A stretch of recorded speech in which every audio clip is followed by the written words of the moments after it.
freest economy in the world. Well, that all sounds amazing. How the hell did you lose?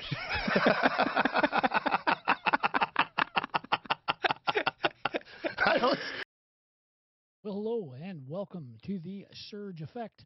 It's been several weeks since I posted my last podcast. Had some health issues, so I've been kind of down and out. But hopefully I'm back and getting back on track. Try to pump out 1 to 2 podcasts per day. But hey, every day feeling better, feeling good. So we're going to be talking about Pierre Poilievre being on the Joe Rogan podcast.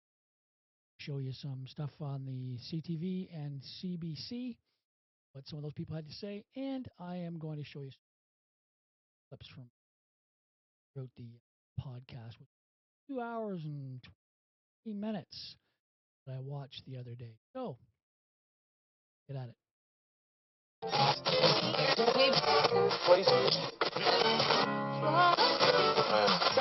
Hey, welcome. All right, first off, let's get going with the CBC. So Pierre Poilievre. CBC, of course, had a panel on. I'm not going to play the whole thing because it's about 9 minutes long, but I'll play you first a little bit. Poilievre has taped an episode with Joe Rogan, which is, kind of the top podcaster in the United States. No, not kind of the top. He is the top. Number one. Known for, maybe some controversial views on some issues. He endorsed President Donald Trump in the last election, though he's kind of soured on him a little bit in recent weeks, especially in wake of the conflict in the Middle East and what's happened with Iran. He was, Joe Rogan being someone who was kind of an isolationist, if you will. But, Poilievre has gone on. They just taped the episode today, we're told. It wrapped up about half an hour ago. The episode's going to drop probably in the next day or two. Keep in mind, it hasn't even been played yet, and they're already starting to talk about it. So this is a huge platform for Mr. Poilievre. It's arguably, the most listened to podcast in the world, just an amazingly large audience. And essentially it's being spun to us as this is Pierre making the case for Canada down south, delivering on a show that has the biggest audience in the world. Do you think that that's a smart move for Poilievre? I mean, it's very bold for him to go on a podcast like that has been a source of controversy. Cameron, do you think it's smart politics? We'll have to hear what he actually said in that interview before determining whether it was smart politics or not. The move itself, I'm going to hold my breath. I'm not going to say it's necessarily bold or clever, because there's a good chance that he's just talking to a lot of people, if we think about Canadians who might be listening to that podcast, who are already supportive of him or already on side. I think what he needs to do is figure out why he has not managed to connect with a broad enough coalition of Canadians. See, this guy here is Justin Trudeau's communication guy, and way of looking at things, but he still spin on being on Rogan. Now, talking about the base, Joe Rogan has 40 million people. There's 40 million people in Canada, but Joe Rogan has 40 million people that watch his podcast. It's crazy. So I'm going to go on to CBC, or CTV, and listen to what this young lady. Listen, if the goal here was to get him in front of the most number of people to hear his message, Joe Rogan has 15.5 million followers on X. It's the most listened to podcast. But all of that being said, it is the same people that he is already that are his base. He's not expanding his circle of who he's coming to. And just to be clear, Joe Rogan isn't someone who has editorial standards.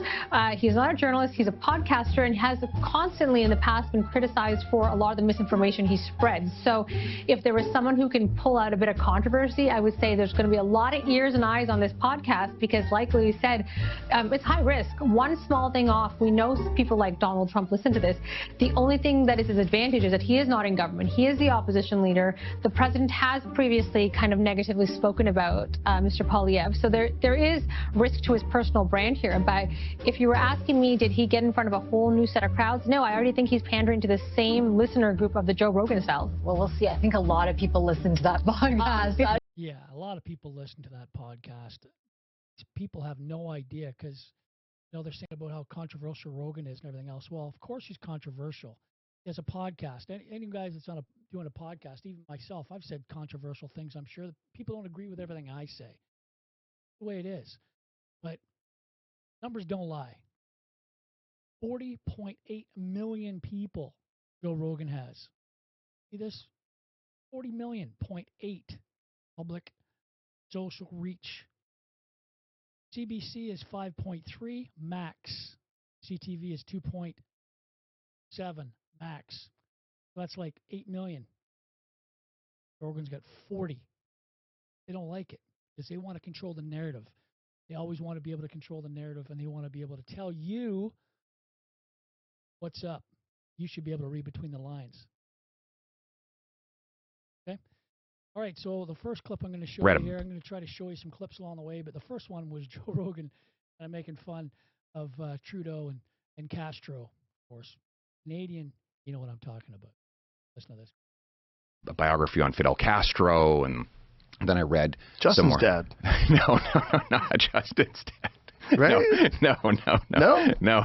His dad was Pierre. His dad was Pierre. I had issues with Pierre Trudeau too. Because it is a great conspiracy theory, though. Well, it is a hell of a. I don't think it's a true one though. His dad is Pierre. His dad was very controversial while I grew up because he did a lot of damage to the oil sector, and we're from oil country. That was funny. Of course, Joe was just serious. But there was a conspiracy theory going around, of course, anyone that was paying attention.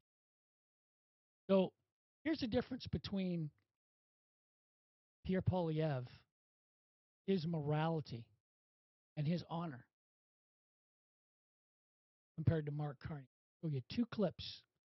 Here's a question, Joe Rogan. So I keep saying to the Prime Minister, steal my ideas. Right. But he doesn't want to. Well, I won't criticize him on foreign soil. I understand. But good for you. Yeah, I mean, we have a mutual That's respect. That's such a Canadian thing to do. That is a very Canadian thing to do. So polite. You know, that's what I've said about Canadians. They're so polite. So that's how Pierre handled that question.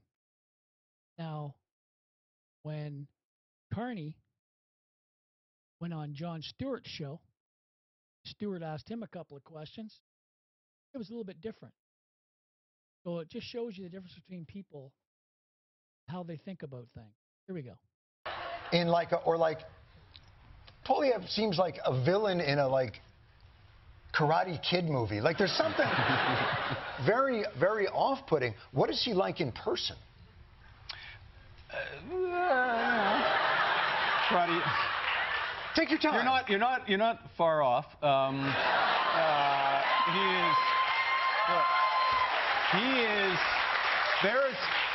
say this. Yes. There is a type of politician. You have a few of them here in the United States. I think we just Stop it. Yeah. They had a lot in and around Brexit. Yes. And we have Mr. Poilievre. In Canada, a type of politician who's, tend to be a lifelong politician. Really? Tend to worship the market. They've never actually worked in the private sector. Right.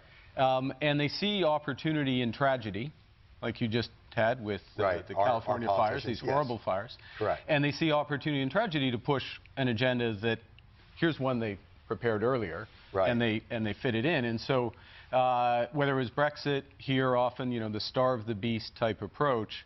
So Pierre Poilievre, when COVID started, his reaction was, this is a good time to cut spending and cut taxes. Everyone's just been pushed out of a job.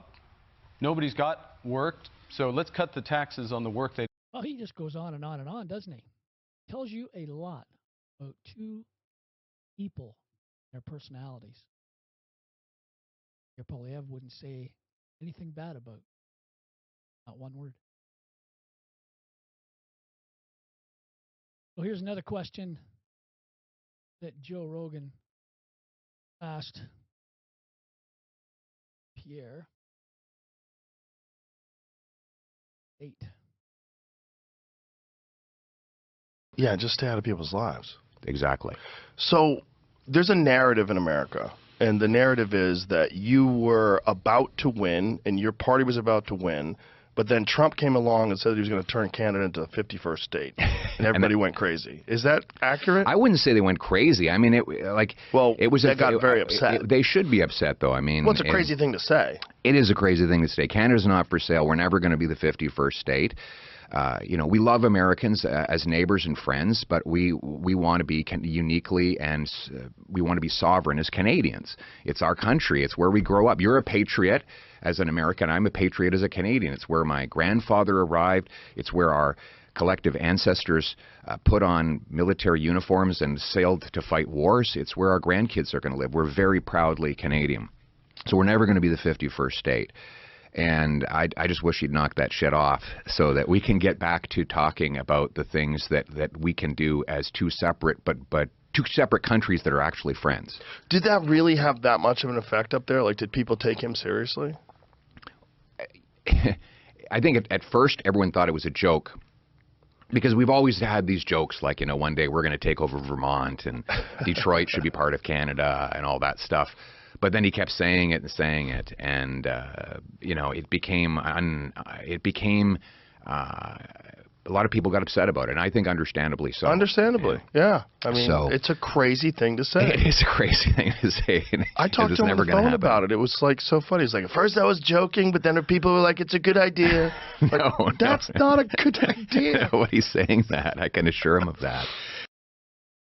So once again, Rogan talks about that's where really Trump fucked up. State again, right? And he knows what happened here in Canada because when he said that, changed people's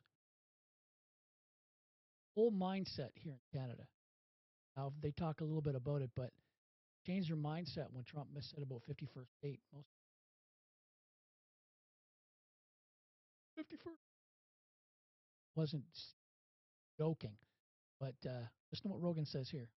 Yeah, that's where really Trump tough. fucked up. I wonder what would have happened if he didn't go along with that 51st state nonsense. I mean, know. that is the narrative in this country, like I said, that if he didn't do that, that you would have won. Well, you never know, but I try not to cry over spilled milk. I focus on what I have to do and live in the present. Exactly. So people think that if Trump wouldn't have said that, then there would have been the Prime Minister of Canada. So Joe asked a question to Pierre in regards to our maid.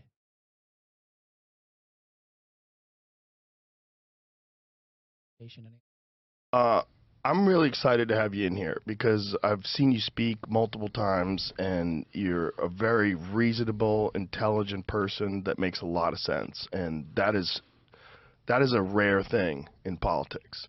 And I love Canada. Like, I just say, I don't go up there anymore, but it's because I think the government went horribly wrong over the last, X amount of years. But the people are amazing. It's like, I've always said that Canada has it's like America with 20% less assholes.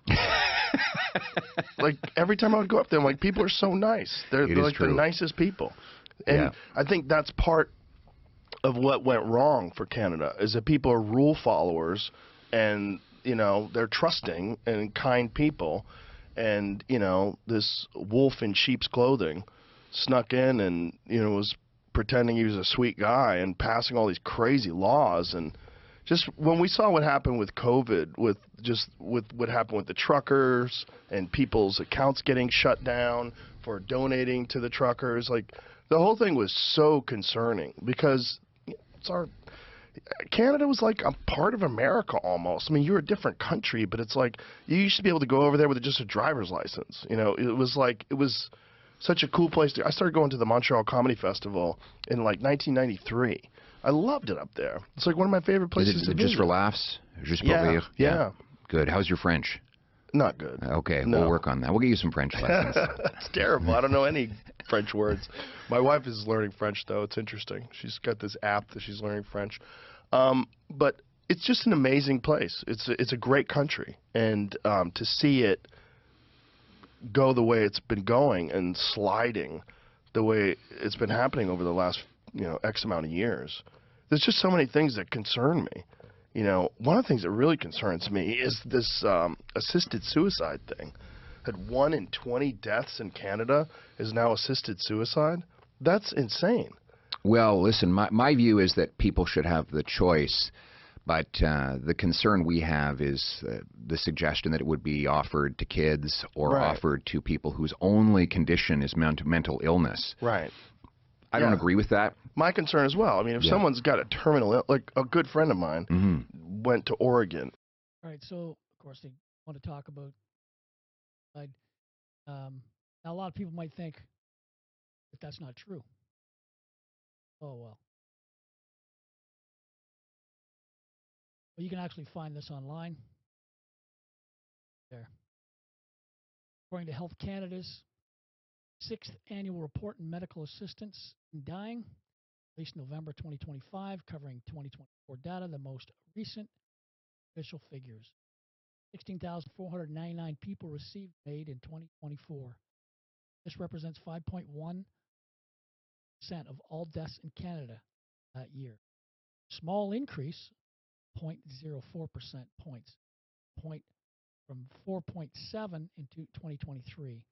This equates to roughly 1 in every 20 being due to MAID. Rogan and so here they're just talking a bit about free trade, oil and gas, and lumber. And the tariffs aren't a good idea either. We should get the tariffs out because there's so much we could be doing together as neighbors and partners if we got rid of those tariffs. I think what are the biggest problems in America today? Affordability, security. And we can help with both. We knock the tariffs down. Let's look at affordability. We got the 4th biggest supply of oil anywhere on Earth. You guys pay a huge price discount for our oil because we're effectively, all our infrastructure to ship it is north-south. And it's a very unique heavy oil. So we accept, unfortunately, and for now, a price discount on the oil we send you, which can translate into more jobs and paychecks, but also lower energy prices. You've got $5 a gallon right now in lots of places in America. You're buying, I want to produce more so we can sell 2 million more barrels of Canadian oil into the U.S. market. And then there's housing. You've got huge housing pressures on young people. They can't afford a place to live. We're the biggest supplier of lumber for home building of any country that imports to the United States, exports to the United States. We've got very low cost but high quality softwood lumber we could be shipping. Or the best-selling truck in America for 45 years now is the Ford Series. It's aluminum. It's a military-grade aluminum body. You guys can't make enough aluminum here. You don't have enough bauxite or electricity to convert it into alumina and aluminum. You get your aluminum from us. A tariff does not bring the production to America. It raises the price of the aluminum and therefore the F-Series truck. Get rid of that tariff. You lower taxes. You lower the cost of an F-Series truck for the miner in Appalachia or the electrician in Ohio. And that's just on the affordability side. There's a lot we can do with our minerals to make the continent a hell of a lot safer as well. So I think it's in America's interest to come towards a tariff-free deal and trade freely as friends, and that will be good for both of us. Tariff-free. I believe Senator John Kennedy got up on the House States and said this, I think, last year. Makes a lot of sense. You might be asking yourself, too, why doesn't Canada? Why do we not do it? So why doesn't Canada just pump more oil and gas, sell it to the world? We've got massive reserves. We've got the 4th biggest oil stash on Earth. That's 163 billion barrels, proven mostly in Alberta oil sands. Today's production rates, 5.5 million barrels a day. That could theoretically supply the whole planet for decades. Needed to help out the world. It'd be 189 years supply just from Canada alone. Gas even looks better with a better outlook of the LNG projects. feeding Asia. Here's the drama. Our pipelines are jammed, mostly landlocked lines in the United States, and that one West Coast pipeline are running hot. Building new ones, years of red tape, bottlenecks, old politics, and approvals that drag on forever. So lately, the big shift was the federal government. Of course, they send this the MOU in the Alberta, but that's going to be like 2037 or something, like another 10 years or something. It's crazy. So the bottom line, of course, is that we've got the goods underground, but to be an energy superpower, we're earning billions more, helping a shaky world, or ourselves, obviously, for that matter. We got to build the pipes. Time to unleash it. What are your thoughts? That's the bottom line. You can find all this information online as well, like I have. So here's another little clip that Rogan basically says. Kind of funny, but it's true. To make it the freest economy in the world. Well, that all sounds amazing. How the hell did you lose?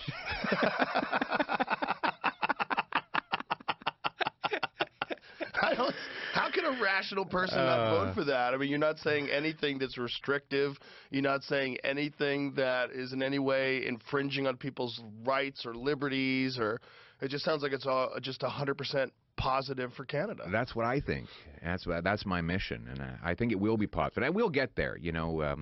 Canadians do things through evolution, not revolution. So I'm just going to keep pushing my ideas, and I think overwhelmingly we'll win the next election. There you go, some positive thoughts. Of course, Joe Rogan said, what the hell did you lose? Why the hell did you lose? Well, here's a graph I'm about to show you. So in many countries, people see their fellow citizens as morally good. So here you go at the very top. Is United States, 47%. 47%, half, right? They think they're morally good. Look on the bottom. 92% Canadians, we believe our fellow citizens. Almost, that's crazy, right? That's off the charts. Means that most Canadians are trusting. We trust people. And I think that the Liberal government uses this to its benefit. They have for the last 4 or 5 elections. Fear. I said this before in previous podcasts. Fear drives people to do certain things that they normally would not do. Fearful. Last election, they made us fearful about 51st state, not me. My fellow Canadian. That's what happened. Anyway, so here's another little clip I'll show you. This is basically Pierre saying, let citizens decide. Let them decide what we want. Here's a novel idea. Bruce Lee was an advocate of simplicity. Like, simplicity is a virtue, and I think we have to get back to simplicity, especially in government. Simpler, clearer, easier to manage. That's the kind of the philosophical take I pursue. Well, I appreciate that, and I think that philosophy and that perspective from a leader is what we need in this world, And well, I think leaders have to have humility, because the problem is that if you are an egomaniac and you're in power anywhere in the world, then you're going to want to just continually impose new rules and laws to make yourself bigger. Whereas if you believe in freedom, then you have to be able to say to yourself, I don't know better for this other person. He knows better what's for him. And it's hard, but politicians have to think that they have to trust the people. But nobody wants to have he left people alone on their gravestone. He left people alone on their. So that's one of the things, of course, that Pierre said. And here's another thing he said about he wants Canada to be the freest country on earth. But the majority of Canadians voted against this. They could have had Pierre Poilievre in. He wants Canada to be the freest country on earth. Oh, I ran on the platform of making Canada the freest country on earth. We had a tradition of freedom in Canada. One of our earliest prime ministers, Wilfrid Laurier, was asked, "What's Canada's nationality?" and he couldn't actually list an ethnicity or a religion because we were already mixed up even 100 years ago. We had Scots and Irish and First Peoples. So he said, look, yeah, French, most of all French and English, and First Nations. So he said, Canada is free and freedom is its nationality. And I wanted to reinstate that idea. I wanted it to be the freest country anywhere on earth. There's a novel idea again, right?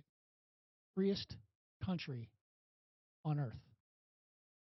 All right, last clip is basically Joe just kind of wrapping it up towards the end here. He endorses, of course.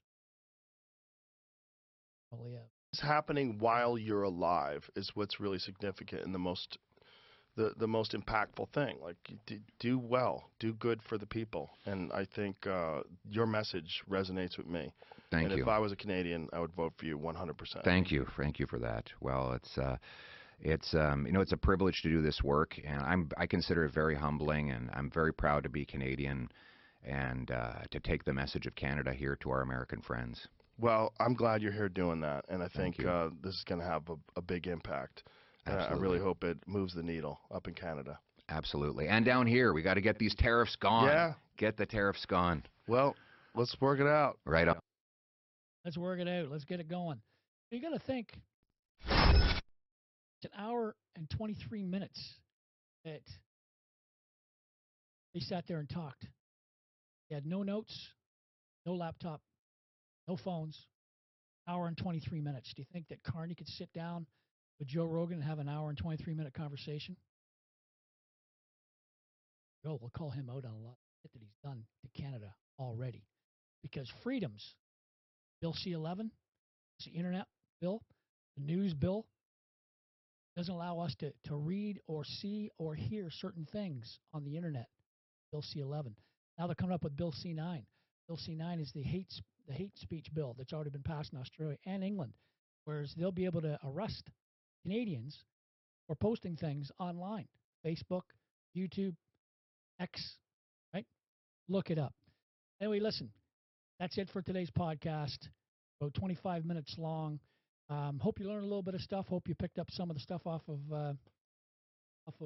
Rogan. And remember what I always said about keep moving forward. Life's tough. You got to keep moving forward. I've had to keep moving forward. I've done it before. I'll do it again. Got to keep moving forward. That's what it's all about. Don't forget to subscribe. Don't forget to like. And see you on the next podcast. Everyone.